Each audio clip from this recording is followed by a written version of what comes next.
এটি হচ্ছে লা রোন্দ মন্ট্রিয়াল, শিশুদের জন্য একটি বিনোদনমূলক থিম পার্ক। শিশুদের পাশাপাশি বড়দের জন্য বিভিন্ন রাইড রয়েছে।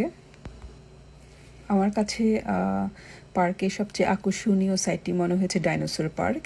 ডাইনোসর পার্কটিতে ছোট বড় বিভিন্ন ধরনের ডাইনোসর রোবট রয়েছে, যা দেখলে মনে হয় সত্যিকারের।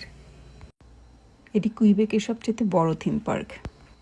বাচ্চাদের জন্য ছোট ছোট ডাইনোসর রোবট নিয়েছিল গাইডার।